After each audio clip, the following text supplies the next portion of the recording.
Yeah, there's the little boat up in the air now, yeah, for the winter. That's Nomad upside down. Look. Yeah. Okay, guys. What? All those clamps are still on. See, it's got a bottom on and sides on now. Here's the side. You ready to get down, sweetie? Or you want me to draw you a... Oh.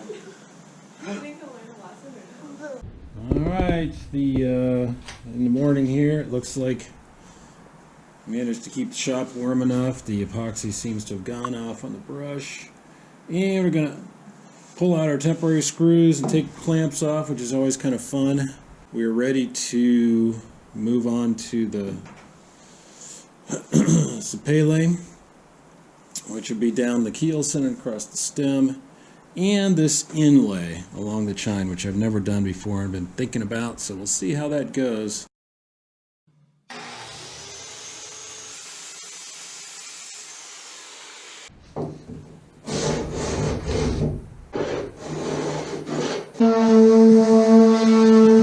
How do you do a joint like this where this veneer is so thin?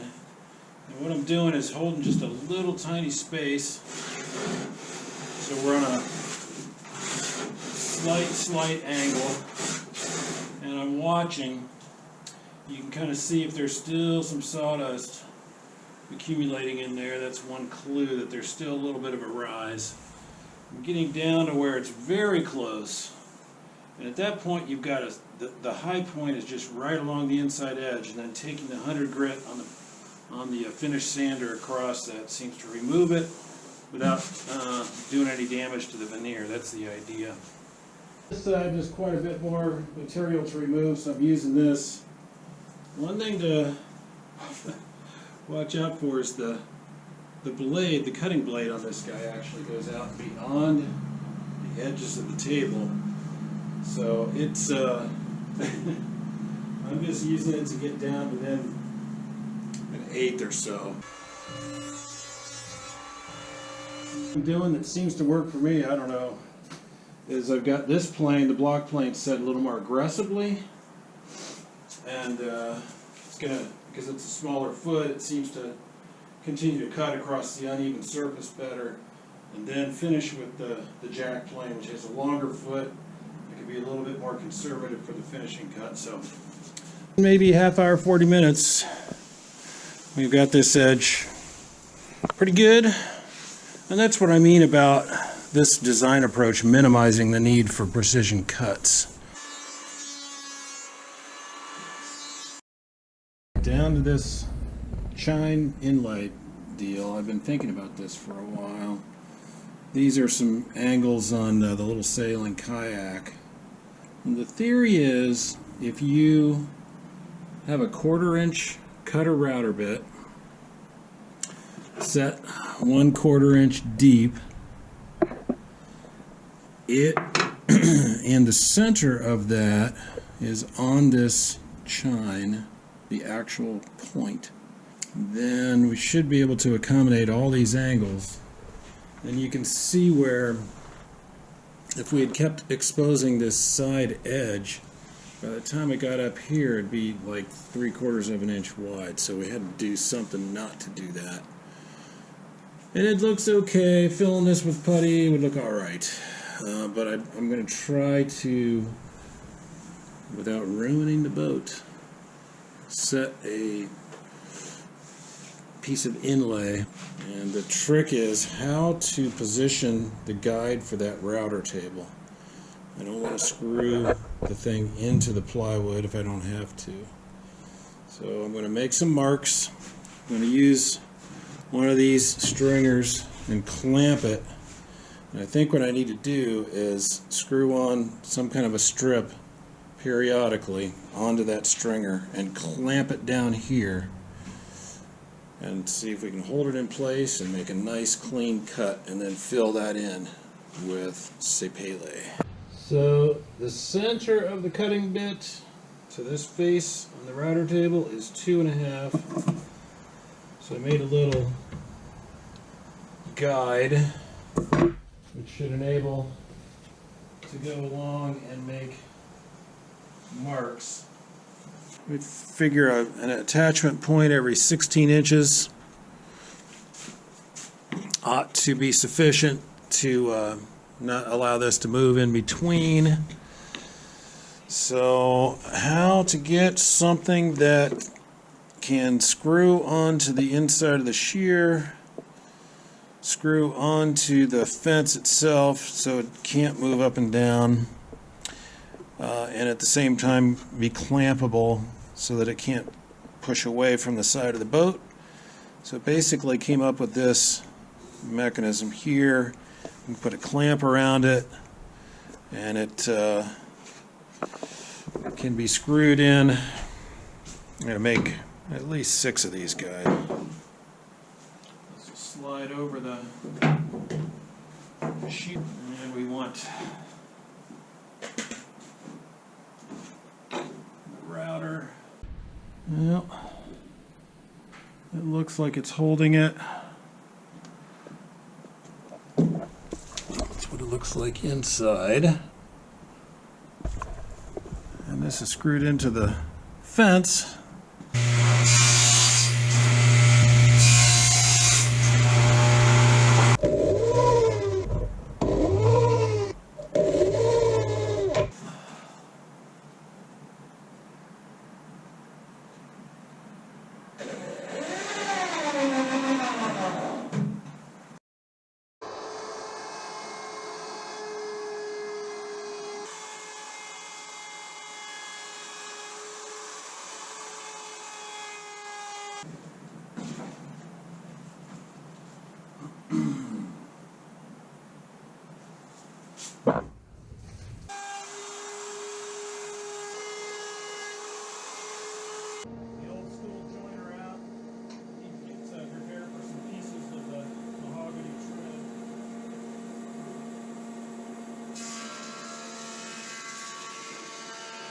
Open the door, got unseasonably warm all of a sudden. Good time to do this. Wish I was in position to do the big epoxy right now because it's really nice temps, but I think this may work.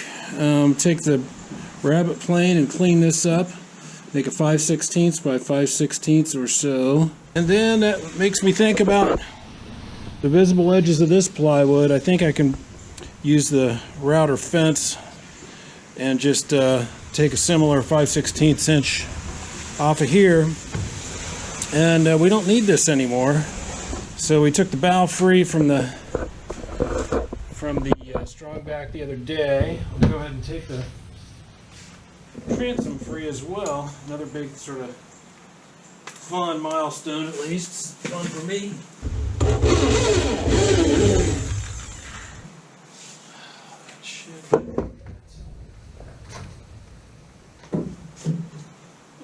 Another little step forward.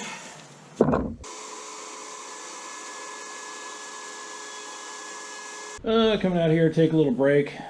I ended up also finishing this with a little Dremel saw, and then chisel, and finally rabbit plane.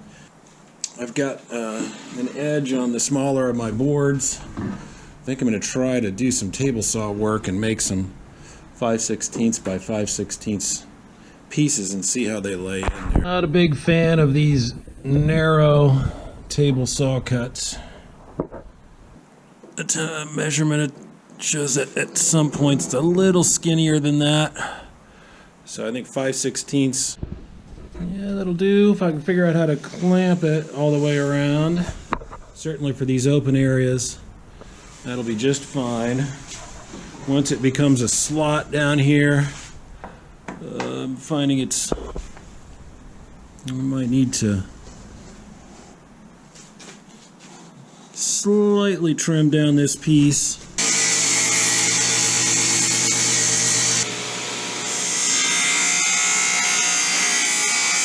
Alright, got 8 of these guys, a little over 4 feet each. Should be enough. It actually looks pretty good. Tapped it in with the mallet. Cut a 30-degree angle on the back. So we'll just continue piecing this together. And the other thing I don't want, when we go to glue this, I don't want to drip. epoxy down here, so I think I'll try to put a masking tape row along max height by just looking at it this way. It looks like it'd be bigger, but a half inch is more than enough. There's the basic pieces. Not sure whether to shape most of this after it's glued or not. Okay. I need to just go ahead and try to install these. We got the port side on. Decided to just go with these little brads pre-drilling through the Sapele so it doesn't split. Seems to be good enough.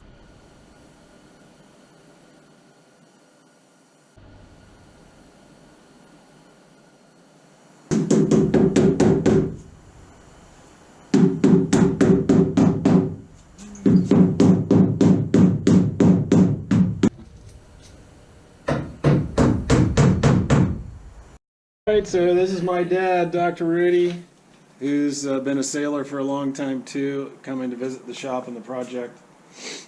And so what got you started sailing, Dad? My older brothers, your uncles Jack and Jim. The sailing surfboards, you Yeah, sailfish, that's what they had. sailfish, yeah. It's always at Lake Erie. Yeah. Yeah. That's astounding. This, I have, seeing this is kind of incredible. You take things for granted, you know? And shipbuilding has to deal with this. It's a constant. Yeah, there's no Somewhere straight lines, it's all curves. They're continually changing Yeah. curve. But this will be really pretty when the finish gets it. Natural finish is another unique thing that I think is people enjoy instead of painting it. So Kim and Brian have one of these, huh? They have a sailing rowboat. It's a little different than this. What's it called? A sailing rowboat is what they wanted, Yeah. and theirs is a little more of a rowboat, a little less sail. Let's see if we can get it done without messing it up. Done. I think a lot of the tricky bit's done.